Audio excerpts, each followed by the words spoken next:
Titus Rufinus Vinius, Consul 69 CE. While his is hardly a household name, and it rarely comes up in discussions of the Year of the Four Emperors, the fact remains that Titus Vinius was a major player in those events, and he deserves our consideration here today. Vinius, as well as holding the office of consul along with Galba in 69, was also one of his three major advisors. Along with the other two, who we'll discuss, he was known as one of the three pedagogues of Galba. So let's dig right in and look at Vinius's career, life, and his actions in the years 68 and 69. The first controversy that I must address before moving any further with this video is that we have two sources who talk about Titus Vinius, and those two sources are Suetonius and Tacitus. The problem is that the two of them give fairly different pictures of Titus Vinius. Suetonius presents him as an enormously greedy man, and he implies that Vinius tended to make appointments on a flimsy basis. One example that he gives is that he supposedly recommended Aulus Vitellius to the command in Lower Germany because both of them were fans of the blues, not the music genre, but the circus faction. And for reference, at this time the whites and the reds were in the ascendant, so anyone who was a fan of the blue or the greens would be someone who was a bit of an outlier. It'd be like being a fan of some really obscure NBA team like the Memphis Grizzlies if you lived in an entirely different area. Anyhow, his portrayal of Vinius is simply as a straight-up villain. Tacitus, however, in the histories, gives us a much more complex portrait of Titus Vinius. He portrays Vinius as someone who has quite a bit of ability and energy, but someone he considered to be completely worthless because he applied himself to unworthy things and had many vices.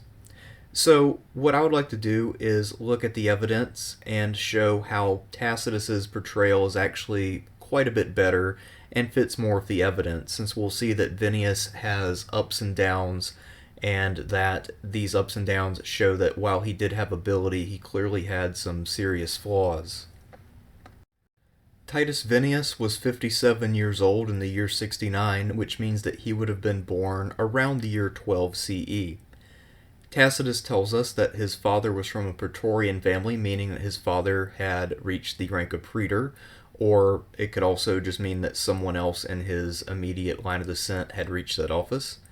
His grandmother had actually been proscribed, so she had been singled out for execution by a political opponent, and I presume that because of the dates involved that this may refer to the time of Augustus, since Augustus had some prescriptions, but I don't know for certain. Tacitus doesn't specify. At any rate, in his first ever campaign, Titus Vinius served under the legate Calvisius Sabinus, and he disgraced himself in this campaign because he happened to commit adultery with the legate's wife in the headquarters building itself. And apparently what had happened is that Sabinus's wife had decided to visit the camp. Tacitus acts as if this was a pretty outrageous thing in itself. So she's visiting the camp, she tours around, inspects the walls, all that, and Tacitus lets us know that this is not normal and not okay. And then to cap it all off, she and Vinius have a fling in the middle of headquarters. Well, not surprisingly, the legate found out, and he had Vinius clapped in irons and held as a prisoner. And then, for whatever reason, Tacitus tells us that the political winds blew a different direction. We don't know exactly what that meant or what that was referring to. But, for whatever reason, this led to Titus Vinius being freed, and then he was able to continue with his career. Despite this initial disgrace, Vinius was able to recover and then advance along the cursus honorum. At a certain point, he was able to achieve the office of praetor, and then he was given command of a legion and conducted himself competently. As you'll recall, if you remember the early imperial constitution, the emperor himself appointed all legionary commanders, and that means that Vinius must have been hand-selected by the emperor. This emperor was probably the Emperor Claudius, and actually, Vinius apparently got along with him well enough that he was invited to dinner on more than one occasion. At one point, he apparently reverted to his roguish ways and stole a gold cup from the dinner. Claudius found out about this, and then he ordered that from now on, Vinius was to be served on earthenware, and that this would be something that only he would have to do. Everyone else would get to dine on gold and silver.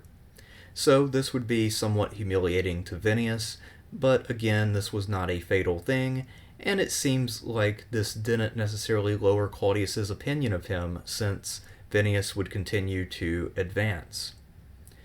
Later, he became the governor of Gallia Narbonensis, long-haired Gaul, which is on the screen as the Green province. And while he was the governor there, he was known for strict integrity. So this means that while he did some roguish things in his personal life, when he was doing his public duties, he seems to have been a lot more scrupulous. Or at least up to this point, this seems to be the case, so far as we can tell.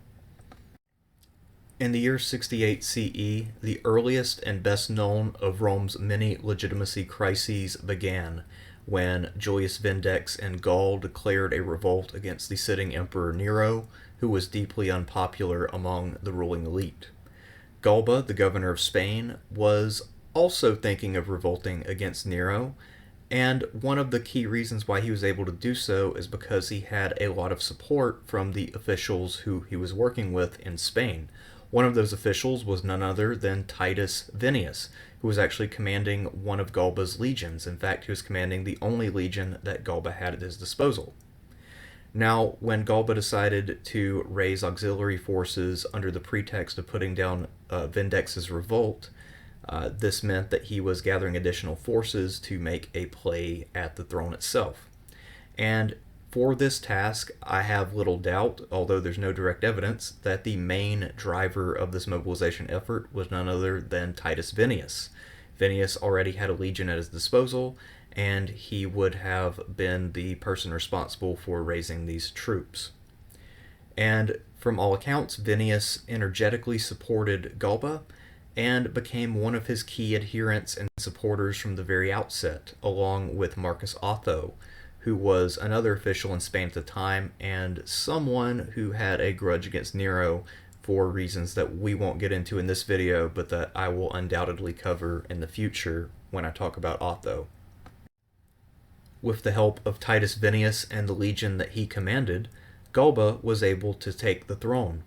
He was popular at first, at least among the ruling elite, since he was a much more serious ruler than someone like the frivolous Nero.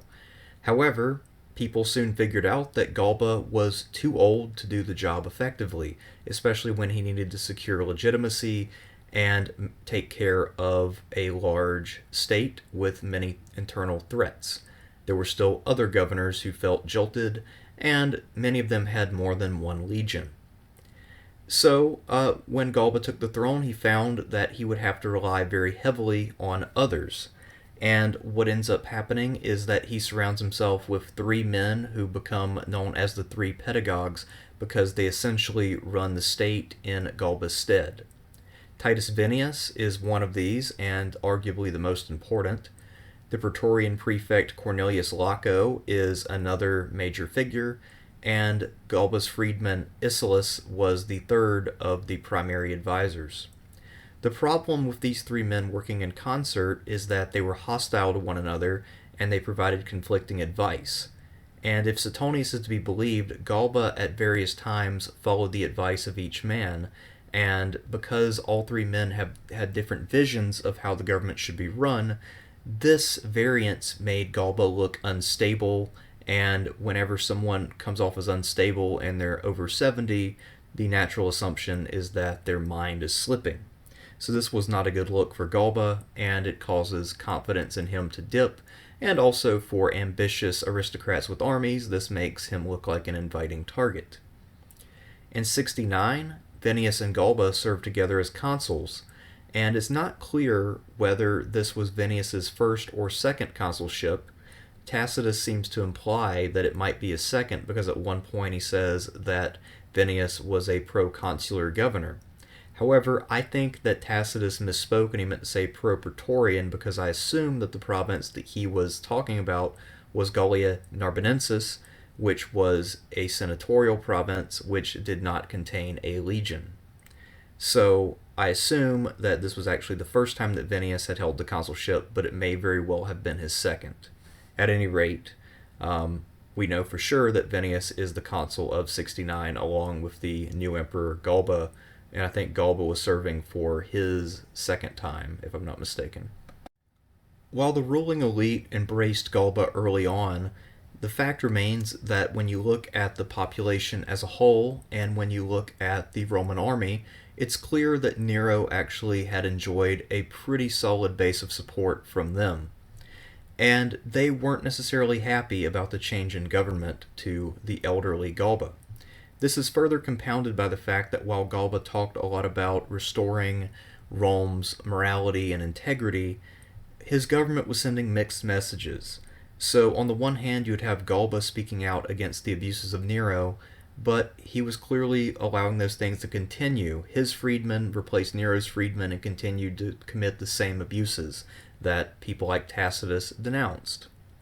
We also see that Galba and his advisors effectively alienated the army by refusing to pay a donative. Normally, a new emperor would pay a donative or gift to the legions and especially to the Praetorian Guard in order to secure their loyalty and to thank them for their service. However, Galba said that this was unnecessary and that the army had become too arrogant and had done nothing to deserve this. Now, since the army thought that this was now an established custom, they were not willing to take that insult lying down, and they were pretty restless. The real culprits, though, in the eyes of the public, rather than blaming it on the elderly Galba, they tended to blame it on the people around him, especially the Three Pedagogues. And of the Three Pedagogues, the guy who took the majority of the blame was Titus Vinius. Normally, you would think it would be Isolus, since he was a freedman, and the normal prejudice in Roman society is that freedmen were greedy and grasping when they acquired wealth and power. But in this case, all the blame went to Vinius, and that seems weird since he was actually the highest status of the three men involved. However, Tacitus drops us a hint that enables us to understand why. When Vinius came to power as Galba's chief assistant, one of the people that he helped shield from prosecution and punishment was a notorious scoundrel named Suetonius Tigellinus. And now, Tigellinus had a long reputation for doing things that were unpopular, and apparently he was hated among all walks of life, from the elites to the commoners and everybody in between. However, he had done Vinius a personal favor. Vinius had a daughter, and at some point Tigellinus had done something that had helped keep his daughter safe, and that led Vinius to feel that he had to protect Tigellinus from punishment. So he did so, and Tacitus thinks that maybe what happened is that the public began to think that Vinius and Tigellinus were two men of the same cloth, and therefore Tigellinus's unpopularity rubbed off on Vinius, at least in the eyes of the public. At any rate, it's hard to know exactly what the Roman public was thinking at that time, but it is very clear that among the men who composed Galba's government, Vinius was almost certainly the least popular, and he was seen as the author of many of the problems that the state was enduring. Whether or not that's a fair judgment is hard to say, but it's clear that there was a lot more going on than one man could cause. As I mentioned earlier, there were several governors with armies bigger than the one that Galba had used to come to power, and many of them were eyeing the throne. So, the first task for Galba and his three pedagogues was to figure out how to fend off these numerous real and potential challengers. And because Vinius had commanded a legion at least once, probably twice, and because he was the most military of the three men, it probably fell to him to make this strategy. So the strategy was twofold. There were two components to it. The first component was to kill off rival governors like Fonteius Capito in Germany and Clodius Macer in Africa. In the case of Clodius Macer, it's pretty clear that he was actually trying to foment a revolt, whereas the guilt of Fonteius Capito is a little bit less established.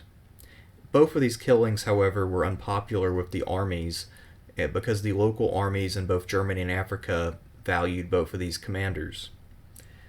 And the general policy that seems to be a Galba original rather than a Vinius suggestion is that the way to prevent future revolts is to replace the governors in those places where there are many armies with men who are either old, so they won't seek power, although clearly that did not prevent Galba himself, or men who are fat and lazy and have no ambition, like Aulus Vitellius, because Galba once said that men who are gluttons are no danger to anyone but themselves.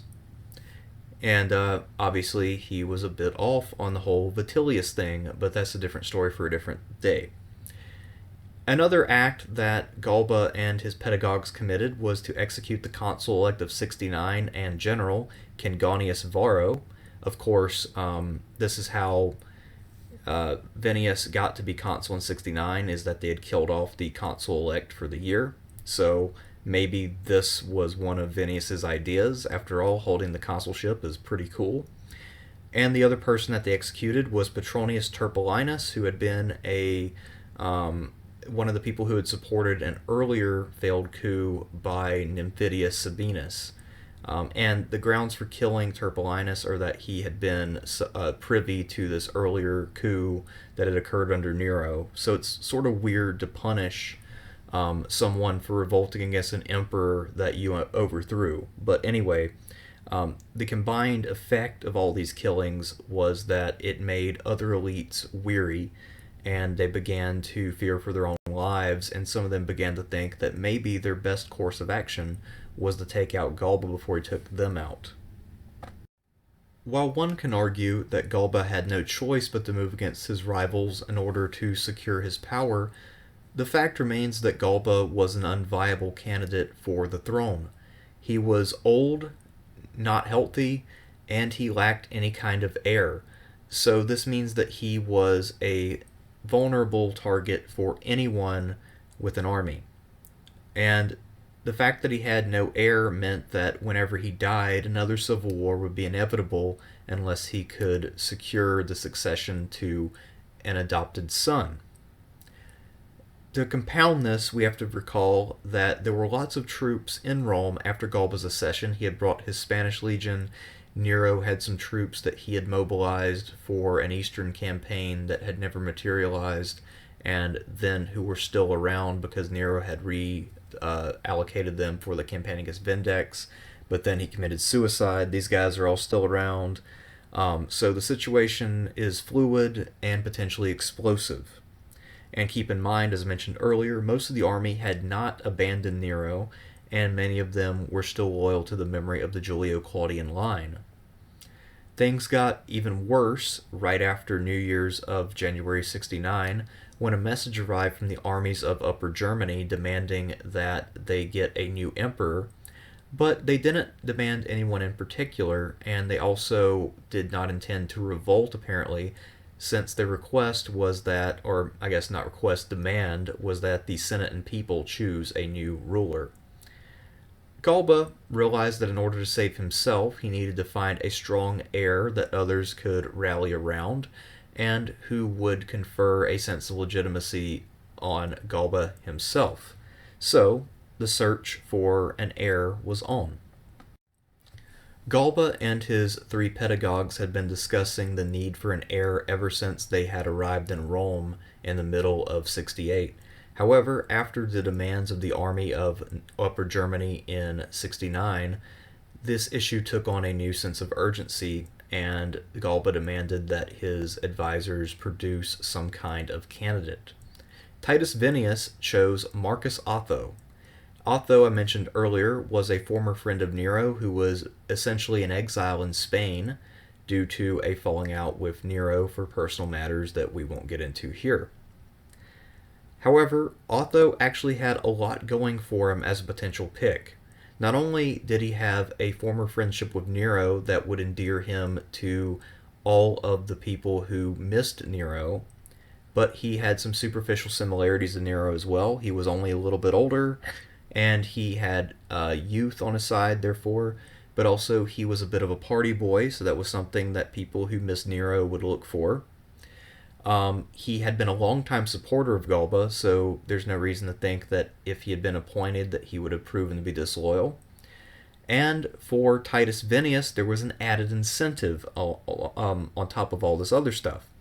And that is that he and Otho were best buds after their time together in Spain, and Otho, as a single man, would make a good son-in-law if he were to decide to marry Vinius's daughter, who was recently widowed. So, for Vinius, this seemed like an ideal solution, and he did have some legitimate points on his side, such as the connection to Nero and Otho's proven track record of backing Galba. However, Laco and Icelus naturally objected to Otho, but so far as we can tell, they had no one in mind. Their motive was clearly to prevent Vinius from entrenching his power by putting someone on the throne who was at worst one of his best friends and at best a future son-in-law. So they tried their best to nix that idea in the bud.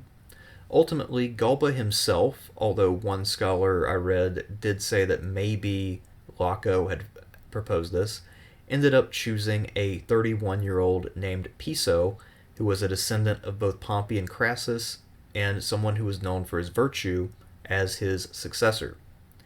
So, Piso was now the successor, but Otho, who is pictured here, was not happy about that, and he was intent upon doing something about his unhappiness.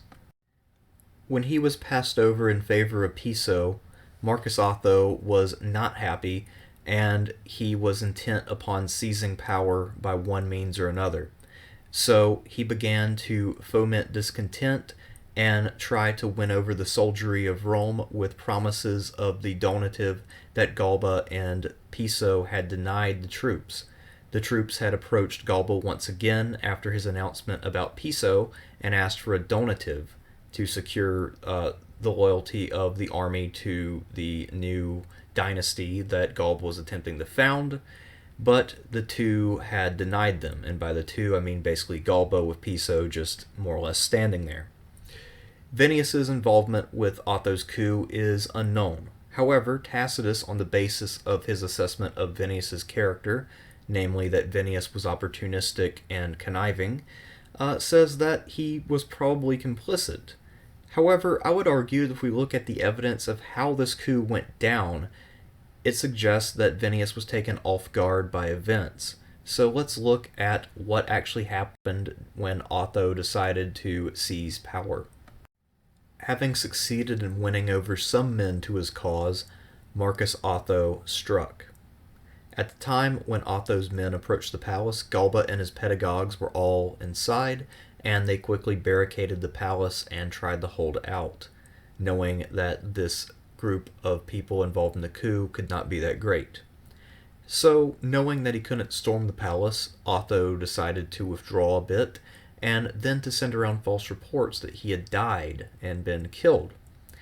This effectively lured out Galba and the pedagogues, who came to reassert their authority and to show strength. During this phase of the coup, when Galba and his advisors are going out among the people and showing them that they're okay, Cornelius Laco is said to have strongly considered killing Vinius right on the spot because he suspected that Vinius was complicit. At the same time, Otho was a little bit distant from them, and he gave a speech to gather more supporters, and one component of his speech is that he says that Vinius would not have proven to be such a villain had he been emperor himself, rather than merely an advisor. And this is sort of a backhanded compliment. So for someone like Tacitus who thinks that Vinius is complicit, this probably meant something along the lines of Otho was trying to convince people that Vinius was worth saving and that he wasn't actually such a bad guy after all. However, Otho does clearly call Vinius a villain, and this is one way of calling for support against Galba by attacking him at one of his weakest points, which was personified by Titus Vinius and his negative reputation. So, Otho, while he might not have held a personal grudge against Vinius, was willing to get rid of him to seize power, if necessary. Which makes me think that Vinius was not privy to this, otherwise I'm sure that Vinius would have wanted a slightly stronger recommendation. Also, he got trapped in the palace when it happened. That doesn't seem like something that you would do if you helped to plan a coup. Anyway, after the newly inspired assassins went out and killed Galba, they next then moved on Vinius, who was standing nearby. Right before they struck, our sources are divided. The Tacitus records that there are two traditions regarding this. Vinius either was so stunned that he didn't say anything and he was cut down in silence, or else he cried out that Otho had not ordered his execution. And if the latter is true, then it's possible that Otho had included Vinius in his plot. However, it's also possible, even if he did say it, that this was just a clever attempt to get himself to not be killed. So I would say that the evidence is pretty ambiguous, but I actually lean on the side of Vinius not being privy to the coup by Otho. After all, being part of a coup is risky when the coup would just put another friend of yours in the power when you already have a different friend in power. It wouldn't really make a lot of sense. Anyhow, I actually see Titus Vinius as one of the biggest X factors if you were to think of all the different possibilities of what could have happened in the year 68 and 69. Vinius, had he just done a few things differently, or even if he had just been able to find some common ground with Laco and Icelus, he really could have had a much different impact on the shape of events during these two crucial years of Roman history. So, if I were to do a what-if scenario about the Year of the Four Emperors, I think that Titus Vinius would actually feature very prominently in my scenario. But I don't plan on doing one at this moment. However, I might change my mind in the future. Who knows? Anyhow, that is all I have to say about Titus Rufinus Vinius, and I will see you again soon.